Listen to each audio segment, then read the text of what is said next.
Warahmatullahi wabarakatuh.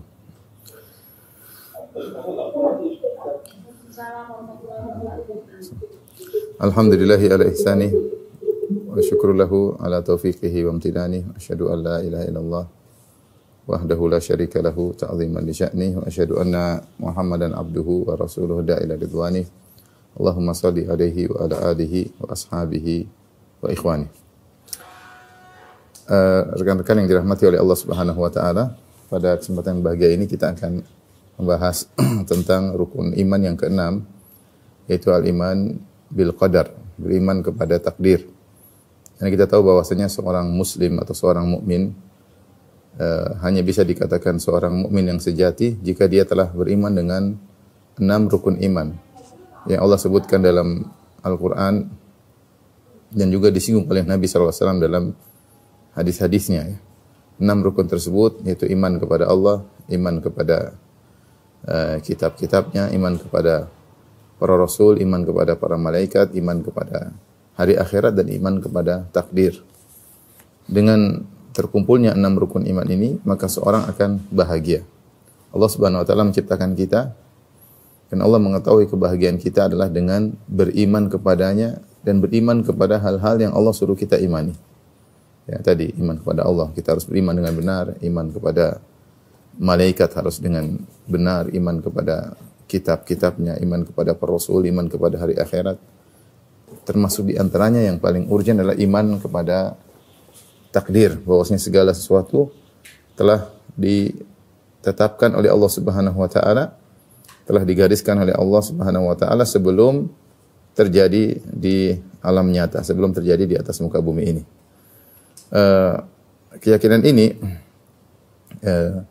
semakin perlu untuk kita hayati, kita tekankan dalam hati kita, mengingat bahwasanya banyak hal-hal yang terjadi yang mungkin tidak sesuai dengan keinginan kita, ya.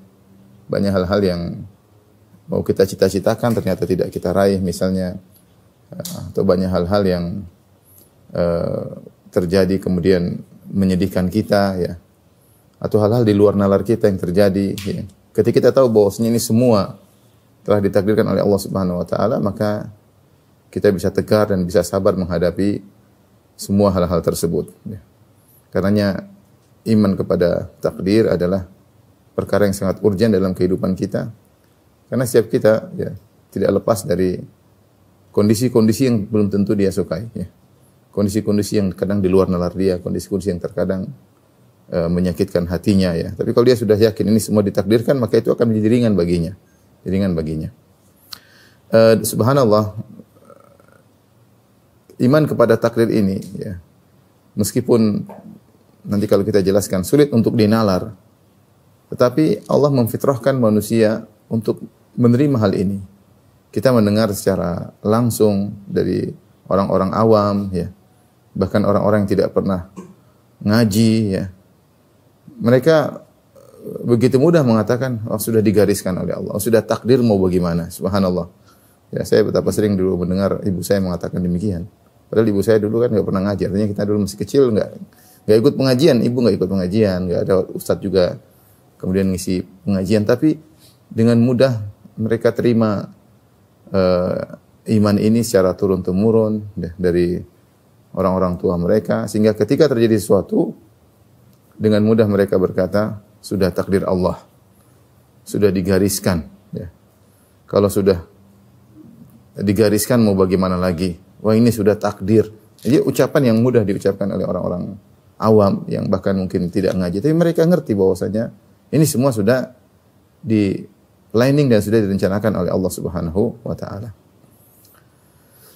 Rekan-rekan yang dirahmati Allah Subhanahu wa taala, oleh karenanya untuk kita bisa lebih percaya kepada takdir, maka ini kembali kepada kepercayaan terhadap maha sempurnanya Allah Subhanahu wa taala, sang kreator, sang pencipta yang telah menciptakan alam beserta isinya dan beserta apa yang berlaku di atasnya. Semua ada yang menciptakannya. Dialah Allah Subhanahu wa taala.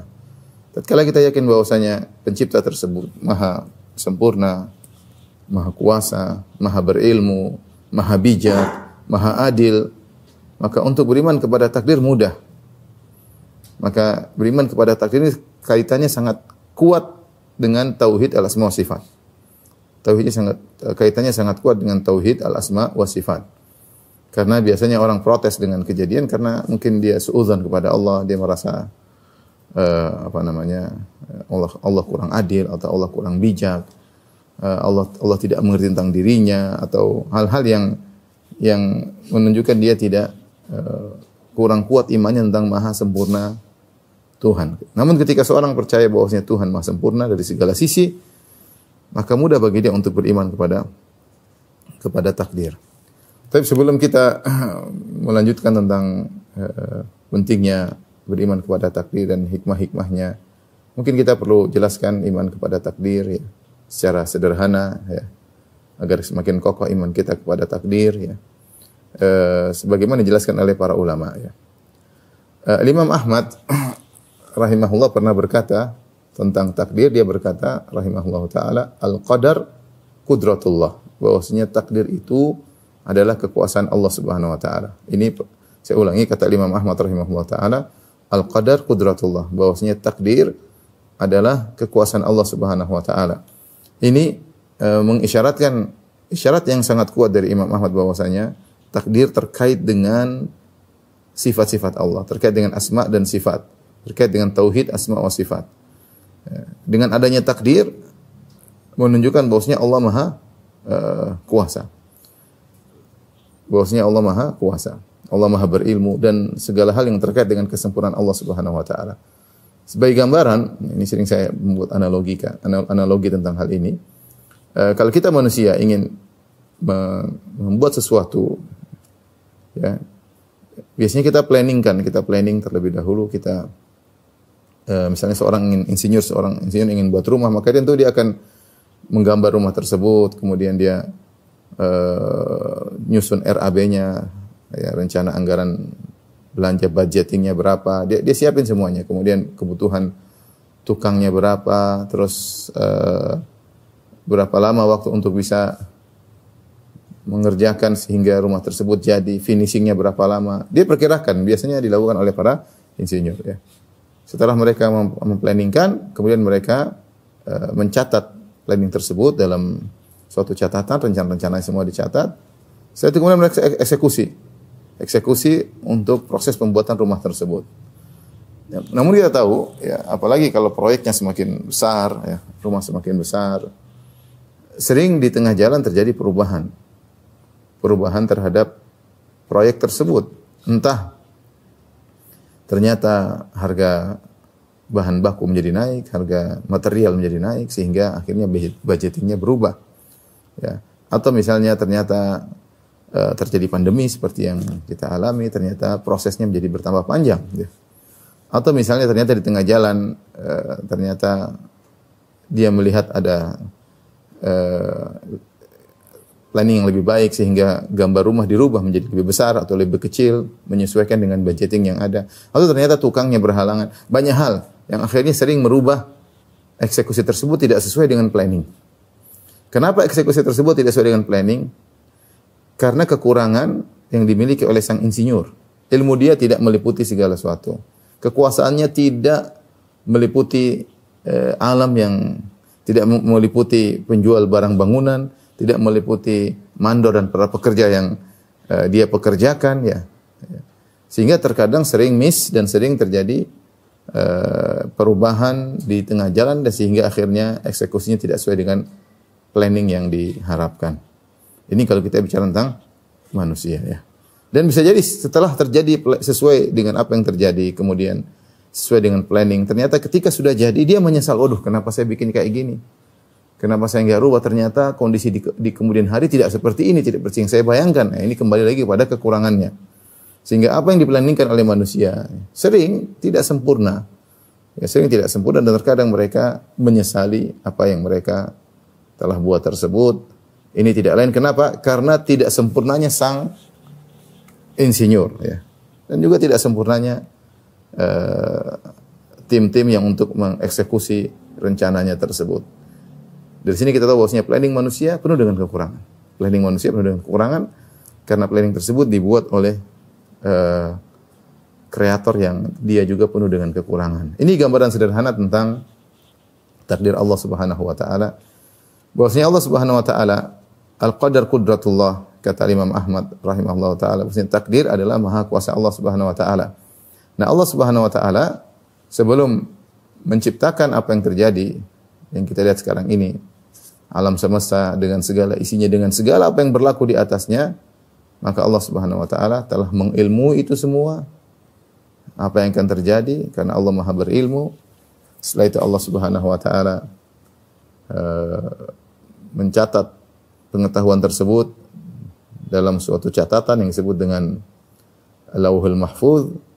Setelah itu Allah Subhanahu wa taala menghendaki semua itu terjadi, tidak ada satu pun yang keluar dari kehendak Allah Subhanahu wa taala. Setelah itu Allah mengeksekusi. Maka terjadilah sesuai dengan apa yang Allah kehendaki, sesuai dengan ilmu Allah Subhanahu wa taala. Tidak ada satu pun yang meleset dari planning Allah Subhanahu wa taala. Kenapa tidak ada yang meleset? Karena dialah yang maha sempurna. Dialah Al-Qadir, Al-Alimul Qadir. Ya. Makanya Allah Subhanahu wa taala berfirman, Allahul ladzi khalaqa sab'a samawati wa minal ardi mithlahunna yatanazzalu al-amru bainahunna lita'lamu anna Allaha 'ala kulli syai'in qadir wa anna Allaha qad ahata bi kulli syai'in ilma. Ya, di akhir surat At-Talaq, ayat terakhir dari surat At-Talaq, kata Allah Subhanahu wa taala, Allahul ladzi khalaqa sab'a samawati. Dialah Allah yang telah menciptakan langit dengan 7 lapisannya. Wa minal ardi mithlahunna, kemudian juga Allah menciptakan bumi yang semisalnya. Yatanazzalul amru bainahunna, maka segala perintah turun di antara keduanya. Perintah, perkara terjadi, semua terjadi di langit, terjadi di bumi. Semua atas ciptaan Allah Subhanahu wa taala. Kata Allah, "Lita'lamu", agar kalian mengetahui, "Annallaha 'ala kulli syai'in qadir", sungguhnya Allah Maha kuasa atas segala sesuatu. Semuanya di bawah kekuasaan Allah. Wa annallaha qad ahata bi kulli syai'in ilma, dan seluruhnya ilmunya telah diliputi oleh Allah Subhanahu wa taala. Tapi mungkin kita jelaskan tentang tahapan-tahapan takdir ya, yang dikenal oleh para ulama dengan maratibul iman bit takdir bil qadar. Itu tahapan iman kepada takdir. Sudah kita singgung tadi bahwasanya ada 4 tahapan. Yang pertama bahwasanya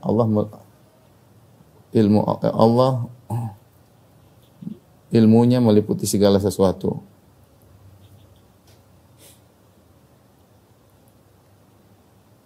Segala sesuatu yang telah lalu maupun yang akan datang.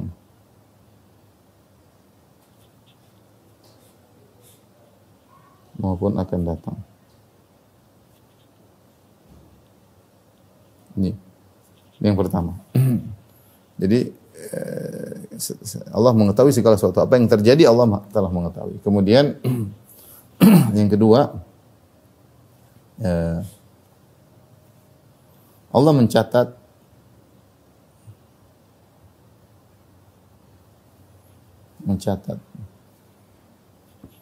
ilmu Allah tentang apa yang akan Allah ciptakan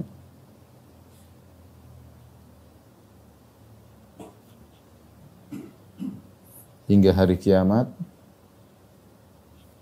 Hari kiamat.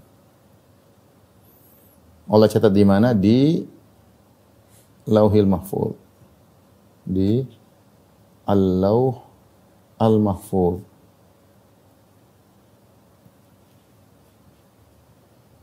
Lauhul Mahfuz.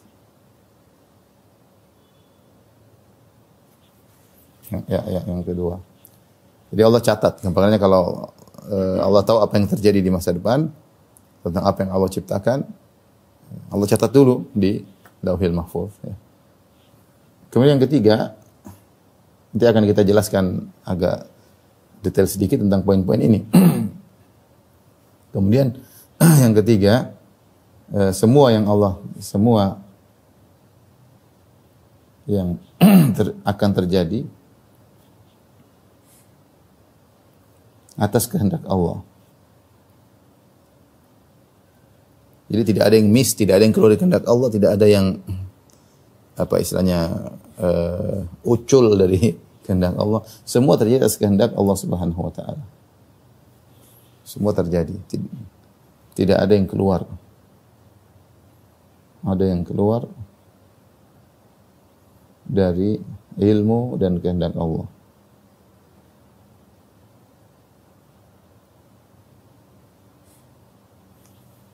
Ini sebenarnya penekanan aja. Baru kemudian yang keempat, jadi kita menekankan bahwa semua yang akan terjadi, semuanya tidak ada yang keluar dari kehendak Allah. Karena dialah Allah yang maha kuasa, yang telah memplanningkan ini semua, yang telah mencatat ini semua, dan semua terjadi kehendaknya. Yang keempat, disebut dengan maratib al-khalq, yaitu penciptaan. Al-khalq, yaitu penciptaan. Kalau kita boleh bahasakan, kita bilang eksekusi. Itu Allah mengeksekusi semua yang Allah rencanakan. Maka terjadilah, disinilah apa yang terjadi. Terjadilah apa yang terjadi. Terjadi sesuai dengan ilmu Allah, ilmu dan kehendak Allah. Nah, kalau kita melihat semua yang terjadi, ini semua yang terjadi yang kita sekarang kita lihat bumi, alam semesta yang terjadi di langit, terjadi di bumi, semuanya ini kembali kepada planning, semuanya kembali kepada gampangannya semua kembali kepada tiga hal sebelumnya. Sesuai dengan ilmu Allah, jadi kembali kepada ilmu Allah, kemudian juga sesuai dengan catatan, tidak ada yang luput dari catatan, ya. Tidak ada yang keluar dari catatan Allah Subhanahu wa taala, dan semua di atas kehendak Allah Subhanahu wa taala. Maka jadilah apa yang terjadi, ya. Ya. Taib, kita akan jelaskan secara sederhana, atau ini mungkin apa namanya dibalik ya panahnya ya.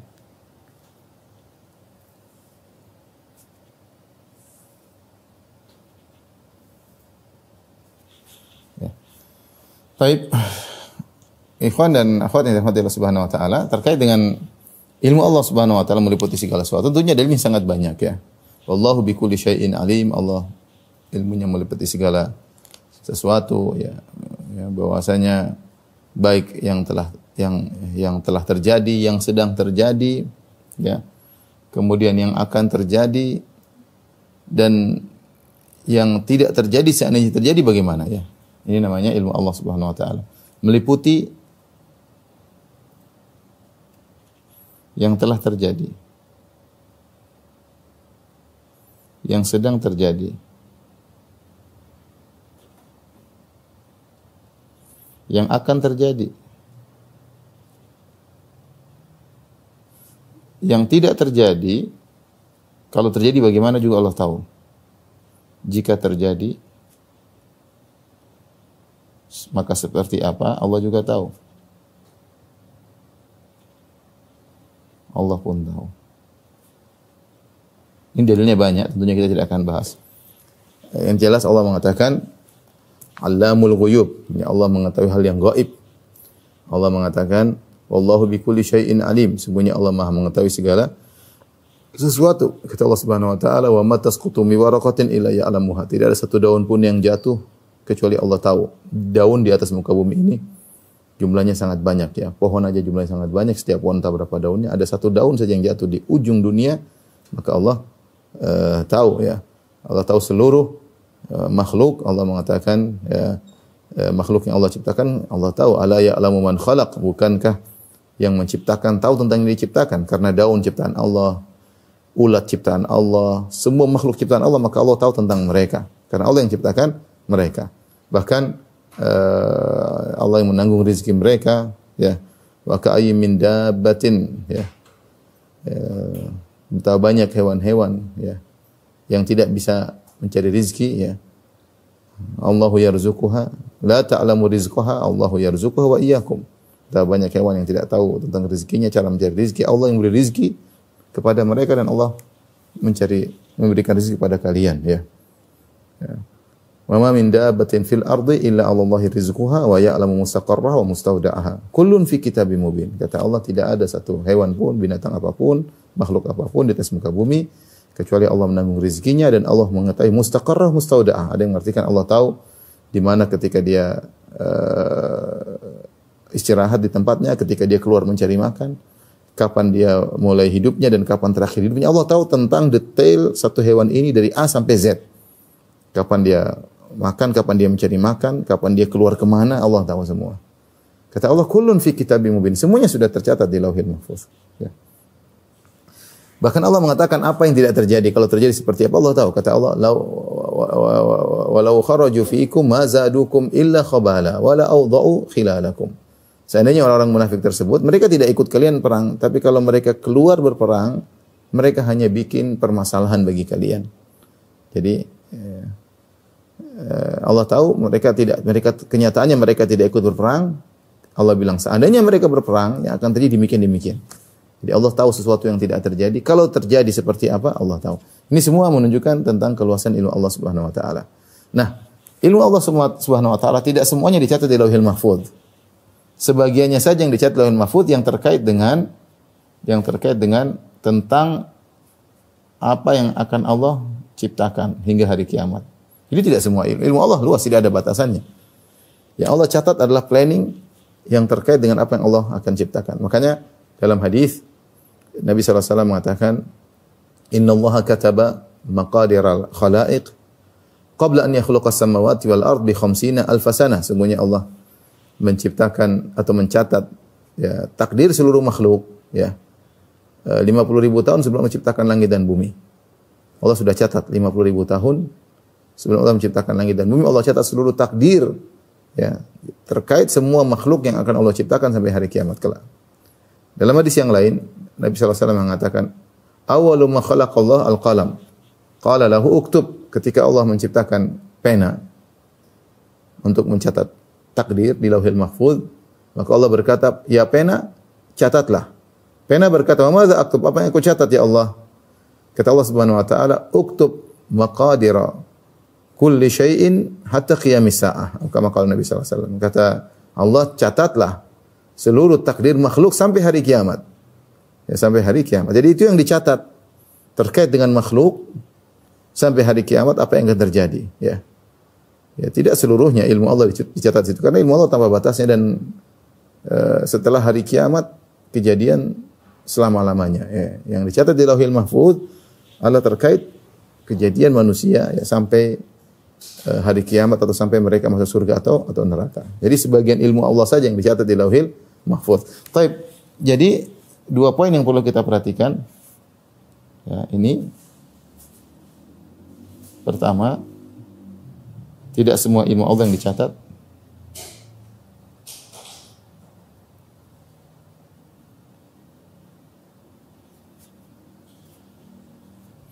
Yang kedua, catatan ini bukan karena kebutuhan Allah. Bukan karena kebutuhan Allah.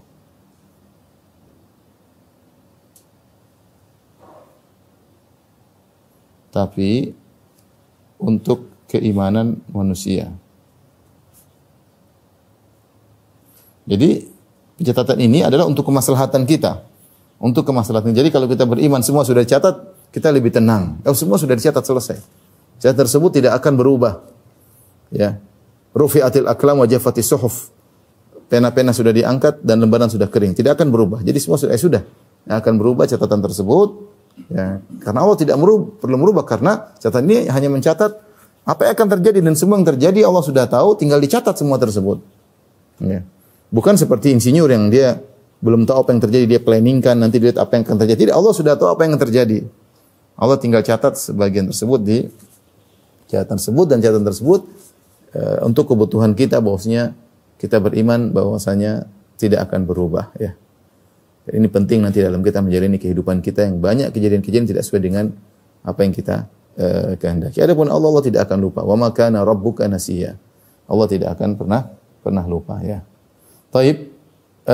Kemudian yang berikutnya semua akan terjadi atas kehendak Allah ya. Allah berfirman dalam Al-Qur'an, "Wa ma tasyauna illa ayyasha Allahu rabbul alamin." Tidaklah kalian berkehendak kecuali di bawah kehendak Allah. tidaklah kalian berkehendak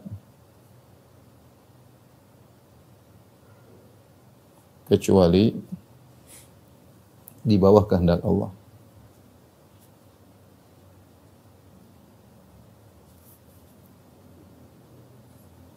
Jadi kita sadar kita ini punya kehendak, saya pengen ini, saya pengen anu, tapi betapa sering kehendak kita buntu. Kita inginnya begini tidak jadi, kita ada rencana tidak. Kenapa? Karena kehendak kita tidak akan berjalan kecuali dengan kehendak Allah Subhanahu wa taala, ya. Setelah itu baru Allah eksekusi. Terjadilah apa yang Allah kehendaki, semuanya berdasarkan ya, apa namanya yang telah digariskan sebelumnya. Inilah sederhana namanya takdir, ya, takdir. Dari sini apa yang diyakini oleh sebagian pemahaman-pemahaman yang keliru tidak sesuai dengan konsep takdir, ya. Konsep takdir ini menunjukkan Allah Maha Kuasa, Allah Maha Sempurna, ya. Allah Maha Sempurna, ya. Bahwasanya semua yang terjadi sesuai sudah diplanningkan oleh Zat yang Maha Kuasa. Tidak ada sesuatu pun yang keluar dari kehendak Allah Subhanahu wa taala, ya. Adapun misalnya kita dapati misalnya dalam kitab Perjanjian Lama, dalam kitab Taurat, ya, saya nukil di sini dalam buku saya, dalam 3 tempat, ya, disebutkan 2 tempat atau 3 tempat, maka Allah pun menyesal. Seperti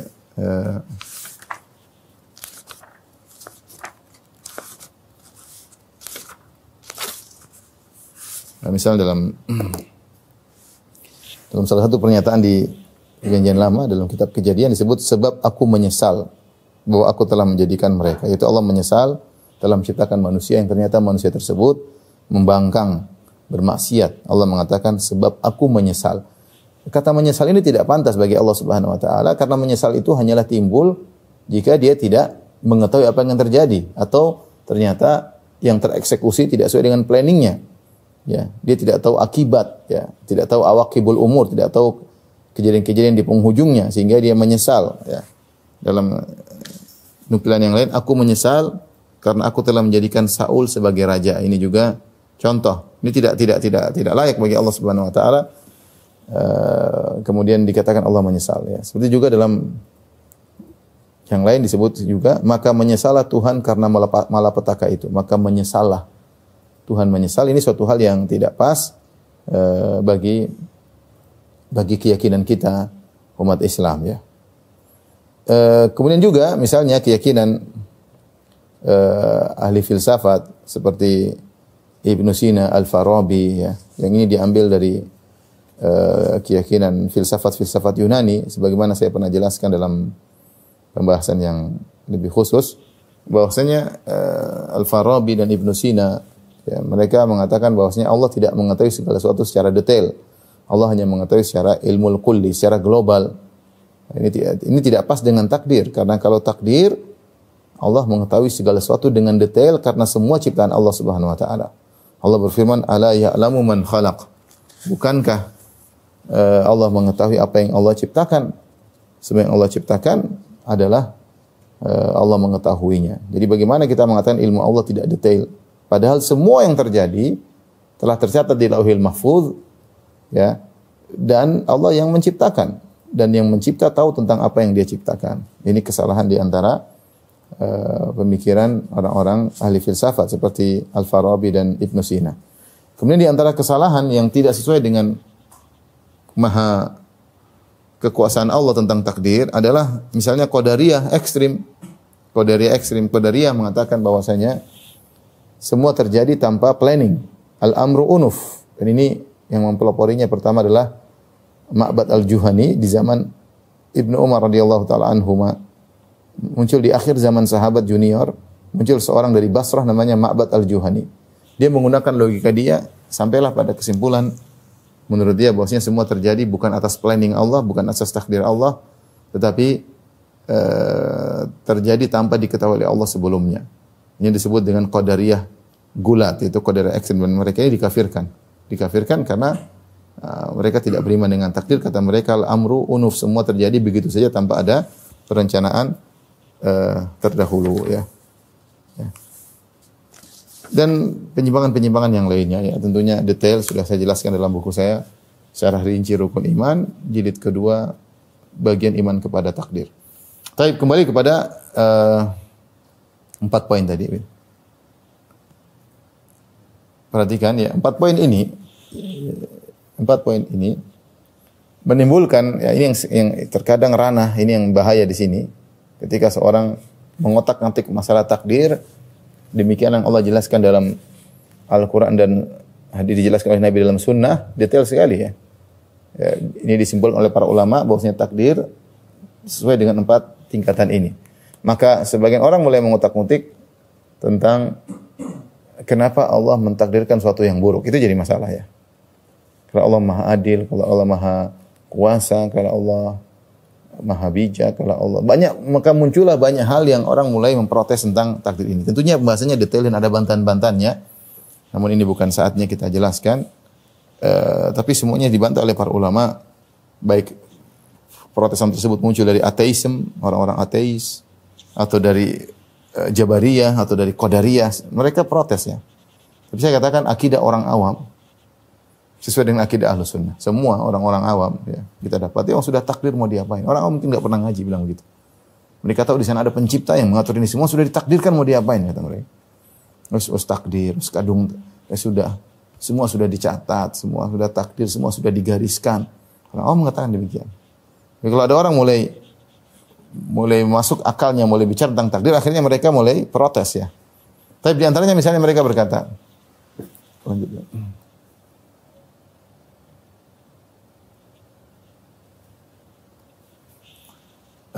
misalnya timbul pertanyaan yang sering disampaikan, kenapa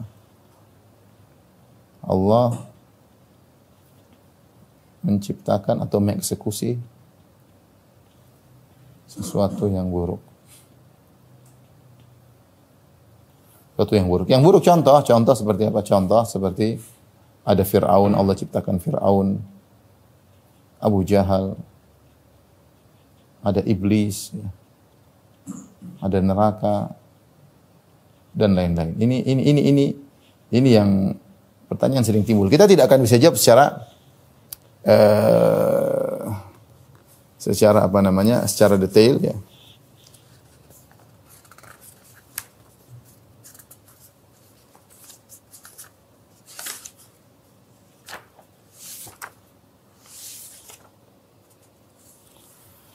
Namun ada penjelasan sedikit ya.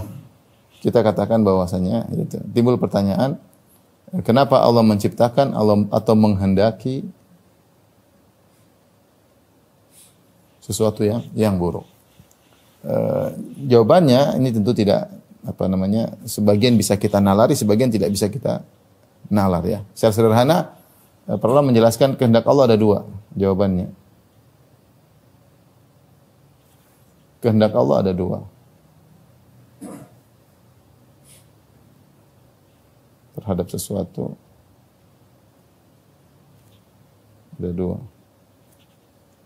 Yang pertama, Allah menghendaki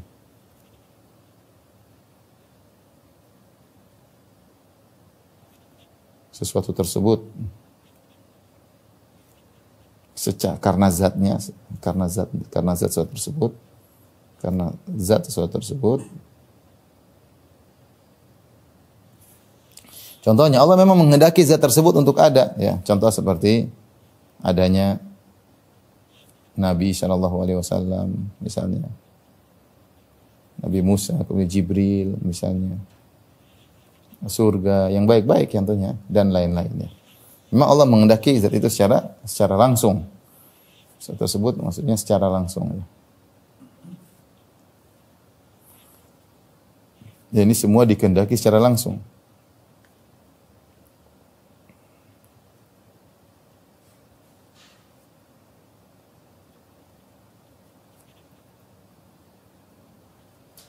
Yang kedua, Allah menghendaki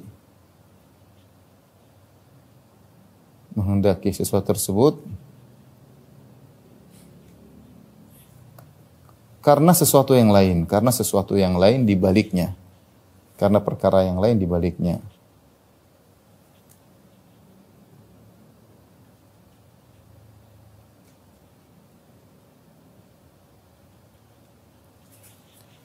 Di sini contoh sederhana Allah berfirman dalam surat Ar-Rum, kata Allah Subhanahu wa taala, "Dhaharal fasadu fil barri wal bahri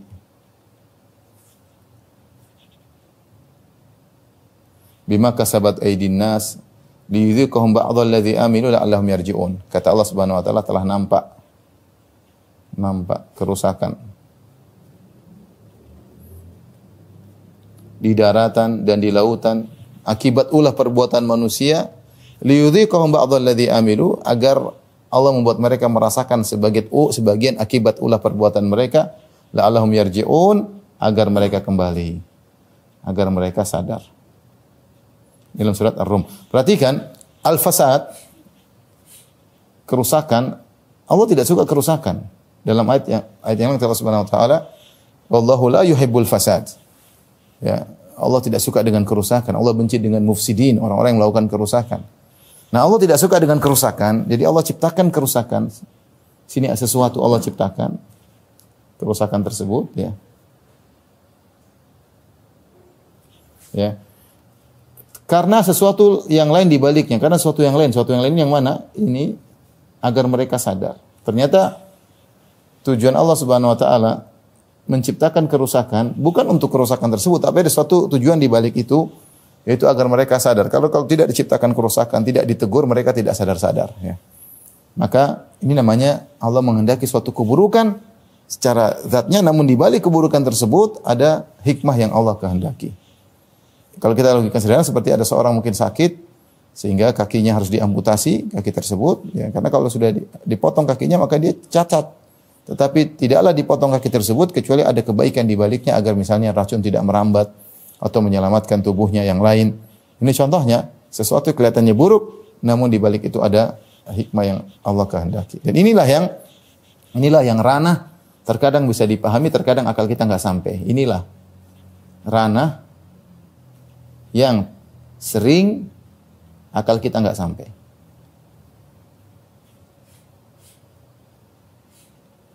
Inilah yang diingat-ingatkan oleh para ulama. Nabi SAW mengatakan, "Idza dzukiral qadar fa'amsiku." Jika disebut takdir maka tahan dirilah, ya, tahan dirilah. Inilah yang Allah Subhanahu wa taala berfirman, "La yus'alu amma yaf'alu wa hum yus'alun." Ya, ini saya bahas, ya. Lihat halaman 722 dan seterusnya. Kata Allah, "La yus'alu amma yaf'alu wa hum yus'alun." Dalam surat Al-Anbiya 23. Allah tidak ditanya tentang apa yang dia lakukan. Wa hum yus'alun, tapi mereka yang akan ditanya. Jadi ini rahasia Allah Subhanahu wa taala. Ya. Ini rahasia Allah. Meskipun sebagian para ulama mencoba menyebutkan hikmah. Contoh sederhana, kita tahu makhluk yang paling buruk di alam semesta iblis. Kalau ada yang bertanya kenapa Allah ciptakan iblis? Buruk kan? Iya, tapi kata para ulama ada hikmah di balik itu, ya. Dengan adanya iblis maka adanya para nabi. Kalau enggak ada iblis ngapain ngutus nabi? Semua orang baik semua. Dengan adanya iblis maka adanya orang-orang berjihad di jalan Allah yang mengorbankan harta dan raga mereka untuk Allah. Ini kebaikan. Kalau enggak ada iblis semuanya enggak ada. Dengan adanya iblis maka Allah ciptakan surga dan neraka. Kalau enggak ada iblis maka neraka enggak perlu diciptakan. Ya. Allah menciptakan iblis, Allah ciptakan Jibril, berlawanan. Allah bisa menciptakan dua hal yang kontradiksi. Ada Jibril, ada iblis. Ada Rasulullah SAW, ada Abu Jahal, ada Musa, ada Fir'aun. Dan seterusnya, ada surga, ada neraka. Ya. Ada orang berjihad di jalan Allah, ada orang berjihad di jalan syaitan. Dengan adanya iblis, maka ada namanya Allah bisa menampakkan Allah Ghafurur Rahim dan Syadidul Iqab. Allah Maha Pengampun dan Allah siksaannya sangat berat. Karena kalau nggak ada iblis, nggak ada yang bersalah. Kalau nggak ada yang bersalah, nggak ada yang bertobat. Tapi kalau ada iblis, ada yang tergoda iblis, kemudian dia bertobat, Allah Ghafurur Rahim. Allah Maha Pengampun lagi Maha Penyayang. Yang tidak bertobat, Syadidul Iqab. Allah siksaannya sangat berat. Ya, ini semua hikmah-hikmah yang mulai dibicarakan oleh para ulama. Iblis pun ada hikmahnya, apalagi yang dibawa iblis. Ya, apalagi yang dibawa iblis. Jadi Allah memang punya planning menciptakan alam semesta dengan apa yang terjadi, dengan apa yang Allah kehendaki. Ini terkadang di luar nalar kita. Nah, kita kalau ingin mengetahui setiap hikmah, kita nggak bakalan mampu.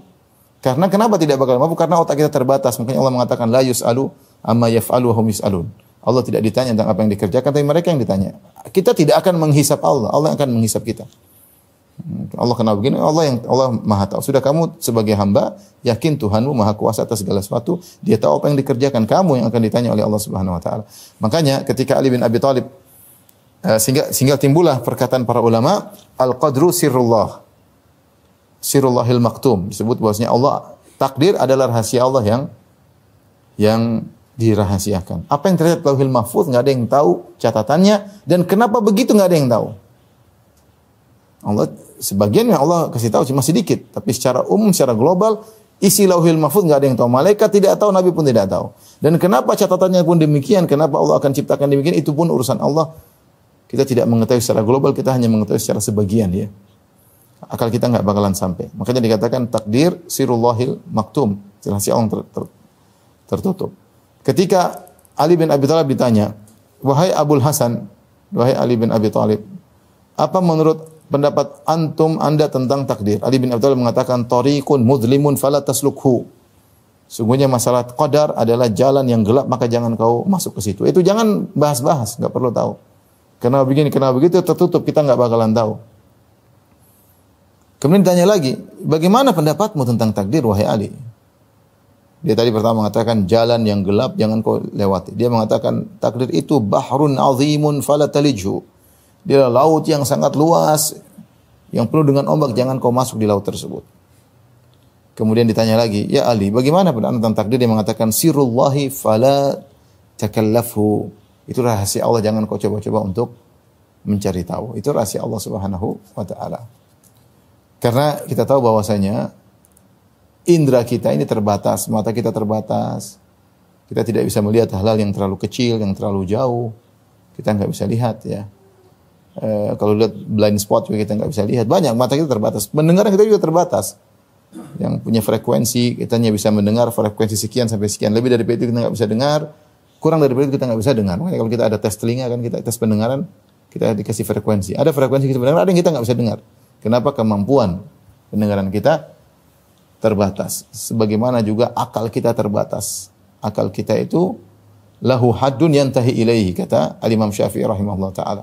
Akal itu punya batasan yang dia hanya bisa sampai di situ. Dia tidak bisa melebihi batasan tersebut. Ada ranah-ranah yang akal kita tidak bakalan sampai bisa mikir. Kenapa? Karena ketidakmampuan kita untuk merenungkan hal tersebut. Banyak hal kita lihat di alamnya, kita nggak bisa mikir. Kenapa? Kita disuruh mikir ruh, kita nggak mampu.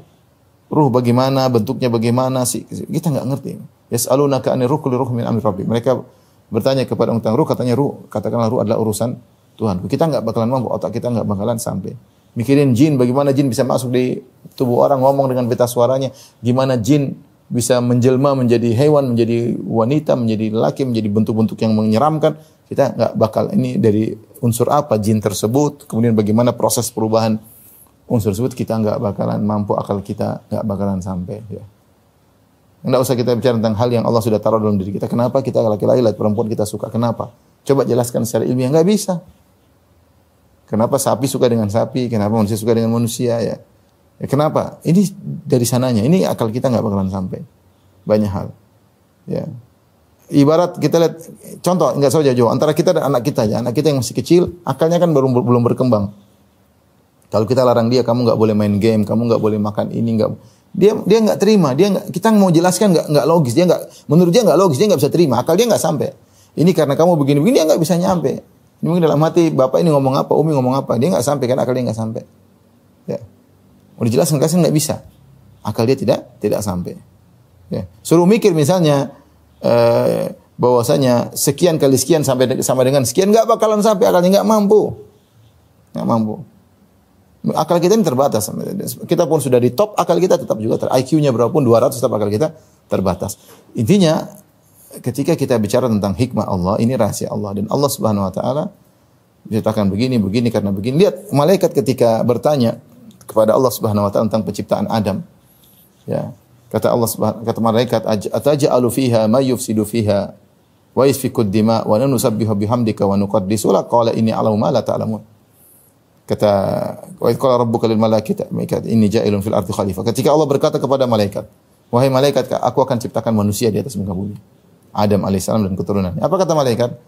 Ataj'alu fiha may yufsidu fiha wa yasfiku ad-dima? Ya Allah, apa kau ingin menciptakan makhluk di atas muka bumi yang akan melakukan kerusakan dan akan menumpahkan darah? Kata Allah apa? Inni a'lamu ma la ta'lamun. Aku tahu yang kalian tidak tahu. Selesai. Malaikat tidak sampai ilmunya. Kalau Allah tidak jelaskan, mereka tidak bakalan tahu. Ya. Allah mengatakan, inni a'lamu ma la ta'lamun. Aku tahu apa yang kalian tidak ketahui. Dari sini ikhwan dan akhwat yang dirahmati Allah Subhanahu wa taala, ketika kita bicara takdir, kita kembali kepada Allah itu Maha Kuasa, Allah itu Maha Adil, Allah itu Maha berilmu, Allah Maha sempurna. Itulah kenapa Imam Ahmad berkata, al-qadar qudratullah. Takdir itu Maha Kuasa Allah Subhanahu wa taala. Ini kita tanamkan agar kita bisa menjalankan ya kehidupan kita sesuai dengan iman kita kepada takdir. Yang punya buku bisa lihat di halaman 716. Saya sebutkan apa hikmah kita beriman kepada takdir. Ya. Apa hikmah kita ketika kita beriman kepada takdir. Contohnya, ya, orang yang beriman kepada takdir, dia tidak sombong dan dia juga tidak terlalu bersedih. Dan ini Allah sebutkan dalam surat Al-Hadid, ya. Kata Allah, ma asaba min musibatin fil ardi wala fi anfusikum illa fi kitabin min qabli an nabra'aha inna dzalika 'ala Allahi yasir likai la ta'sau 'ala ma fatakum wa la tafrahu bima atakum. Tidaklah musibah menimpa diri kalian atau terjadi atas muka bumi, ya, kecuali telah Allah catat sebelum Allah mengeksekusinya. Inna dzalika 'ala Allahi yasir. Itu mudah, planning ini mudah. Allah takdirkan, Allah ciptakan, mudah bagi Allah. Buat apa Allah jelaskan ini? Likai la ta'sau. Kalian tahu bahwasanya semua sudah dicatat. Likai la ta'sau 'ala ma fatakum, agar kalian tidak putus asa atas yang kalian musibah yang kalian dapatkan. Wala tafrahu bima atakum, dan kalian tidak sombong dengan apa yang kalian telah peroleh, karena semuanya sudah ditakdirkan. Nah, yang pertama di antara hikmah kita beriman takdir, kita tidak terlalu larut dalam kesedihan. Karena kita tahu semua sudah tercatat oleh Allah Subhanahu wa taala. Ini semua tidak bisa kita hindari. Ma asabaka lam yakun liyukhti'ak wa ma akhta'aka lam yakun liyusibak. Kata Nabi sallallahu alaihi wasallam, apa yang tercatat akan menimpamu, maka tidak akan bisa meleset. Sudah tercatat, mau diapain? Mau kita berusaha menghindar, tidak bakalan bisa menghindar. Kalau sudah tercatat, selesai. Saya baru ada kawan, punya teman orang kaya, tinggal di daerah elit di Jakarta. Kaya raya. Selama pandemi, dia tidak pernah keluar. Dia tidak pernah keluar di rumah terus. Semua lewat pandemi pertama, pandemi Delta, terakhir Omikron, dia pun lewat. Baru-baru aja, subhanallah, Allah mentakdirkan dia meninggal dunia. Dia sudah selamat dari seluruh pandemi tersebut, tiba-tiba rumahnya butuh renovasi.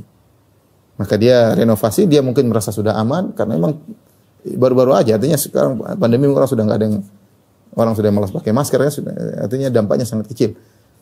Hampir-hampir sudah tidak ada, hampir 0% ya. Maka rumahnya direnovasi, maka dia pun sewa hotel selama rumahnya direnovasi. Di hotel dia kena corona dan akhirnya meninggal dunia. Sudah takdir, mau diapain? Ya. La yanfa'ul hadar ma'al qadar. Orang sudah usaha, ikhtiar, tapi kalau sudah takdirkan nggak bisa apa-apa. Ya. Artinya semua sudah ditakdir. Makanya kalau kita terkena musibah, ya, kita mengatakan ini semua sudah takdir. Lihatlah Umar bin Khattab radhiyallahu anhu ketika ditikam oleh Abu Lu'lu'at al-Majusi. Tidak ada yang duga, siapa yang menduga Umar akan ditikam? Wong dia penguasa di kota Madinah. Dan kota Madinah tidak ada orang kafir yang berkuasa ketika itu. Dia jadi imam masjid salat subuh. Ternyata ditikam oleh Abu Lu'lu'at al-Majusi, seorang budak. Tidak ada yang duga kalau dia ternyata menyimpan dendam kepada Umar bin Khattab, karena Umar bin Khattab menguasai Persia dan dia orang Persia. Ketika Umar bin Khattab ditikam radhiyallahu anhu, apa dia katakan? Wa kana amrullahi qadaran maqdura. Semua sudah ditakdirkan, subhanallah. Dia mengatakan wa kana amrullahi qadaran maqdura. Dan ketetapan Allah itu suatu ketetapan yang pasti berlaku. Ya, Umar tidak mengatakan, wah kenapa ini takdir.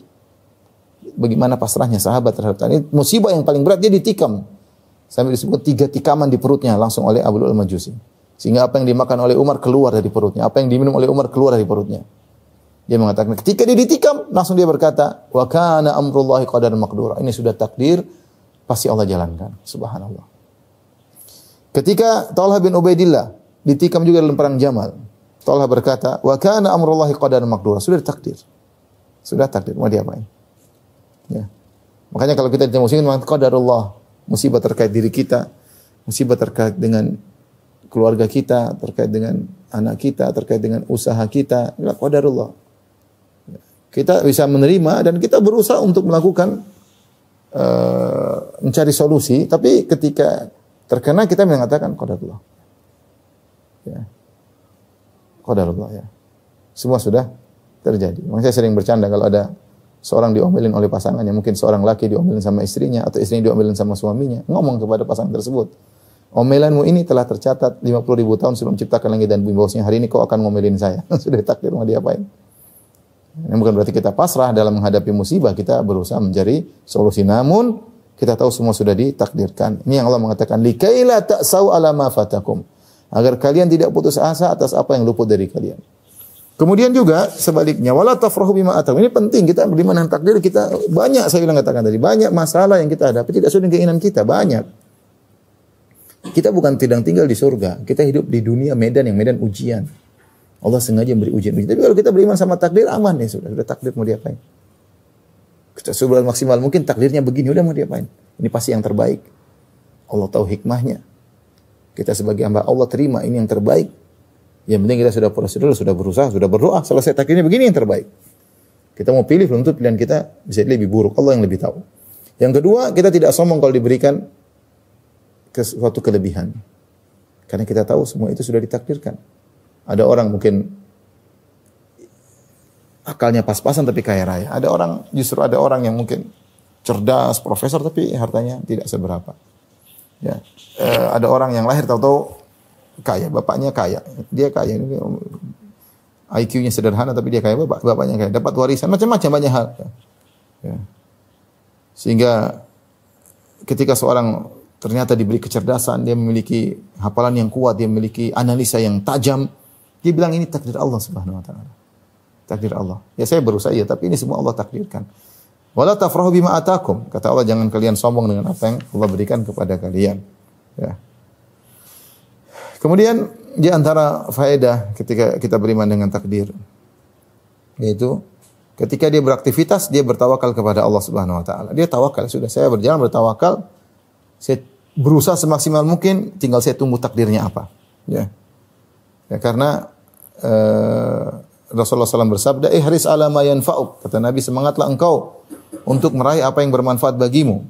Semangat, perkara dunia, perkara akhirat semangat. Wasta'in billah, dan minta tolonglah kepada Allah Subhanahu wa taala. Wala ta'jas, dan janganlah engkau malas. Wa in asabaka syai', kalau kau sudah berusaha, sudah beristi'anah, minta tolong kepada Allah, ternyata menimpa sesuatu musibah kepadamu, fala taqul law anni fa'altu kana kadza wa kadza. Jangan kau katakan seandainya coba tadi saya tidak begini. Enggak perlu, itu semua takdir. Walakin kul, tapi katakanlah qadarullah wa ma syafa'al. Ini semua takdir Allah, dan apa yang Allah kehendaki itu yang Allah kerjakan.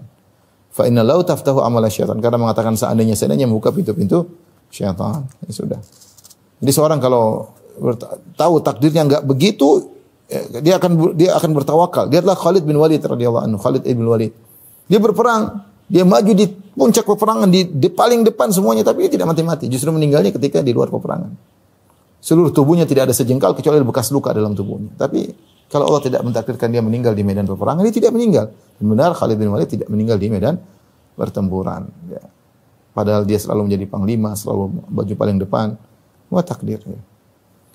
Yang berikutnya, di antara hikmah kita beriman kepada takdir, yaitu bahwasanya kita qanaah dengan rezeki yang Allah berikan kepada kita. Kita berusaha maksimal. Rezekinya segitu, ini yang terbaik. Karena yang memberikan rezeki kepada saya adalah Allah yang maha hakim, yang maha bijak. Yang tahu betul tentang bagaimana sifat-sifatku. Yang tahu betul, kalau saya dikasih kekayaan, mungkin saya lupa diri, mungkin saya sombong. Yang tahu betul kondisi ekonomi yang terbaik bagi saya. Ya. Sudah, kita qanaah. Ya. Karena kita tahu semua takdir semua rezeki telah ditetapkan. Apapun kita, takdirnya begini mau diapain. Tentunya ini ketika kita bahas takdir bukan berarti kita menafikan ikhtiar. Tidak, Allah yang suruh ikhtiar. Allah suruh berusaha, Nabi suruh berusaha. Tapi terimalah takdir yang Allah takdirkan kepadamu. Ini buat kita jadi qanaah, mencari rezeki. Ya, sudah, ini takdirnya seperti ini, kita jalani ya dengan baik ya. Kemudian juga yang terakhir mungkin ya, di antara hikmah kita beriman kepada takdir, kita kalau sudah mendapat kemudahan atau beramal saleh, jangan kita ujub. Mungkin kita sudah rajin ibadah, mungkin kita sudah haji, sudah umrah. Jangan kita ujub, karena kita tidak tahu bagaimana penghujung kita. Dan Nabi bersabda, innamal a'malu bil khawatim. Sungguhnya amal itu tergantung akhirnya. Dan kita tidak tahu bagaimana akhir kita. Maka jangan pernah ujub. Ya, kita tidak tahu ya. Dan kita jangan pernah putus asa juga. Sebaliknya kalau lihat orang mungkin dalam kondisi bermaksiat, kita nggak tahu mungkin dia di ujungnya baik. Kita tetap dakwah, tetap kita doakan. Jangan putus asa. Karena amalan tergantung akhirnya. Demikian mungkin ikhwan dan akhwat yang rahmati Allah Subhanahu wa taala. Intinya kita harus tahu bahwasanya pencipta kita ini Allah adalah Al-Alim yang Maha berilmu, Al-Qadir yang Maha kuasa, Al-Hakim yang Maha bijak dan Dia Maha adil. Maka semua yang ditetapkan Dia tahu apa yang Dia kerjakan. La yus'alu amma yaf'alu. Tidak perlu ditanya kenapa Allah begini, kenapa Allah begitu. Wa hum yus'alun. Justru kita ini yang bakal ditanya oleh Allah Subhanahu wa taala. Tugas kita mengimani, meyakini apa yang telah Allah takdirkan, tinggal kita jalani sesuai dengan syariat yang Allah syariatkan. Wallahu a'lam bishawab. Demikian saja. Wabillahi taufiq wal hidayah. Assalamualaikum warahmatullahi wabarakatuh.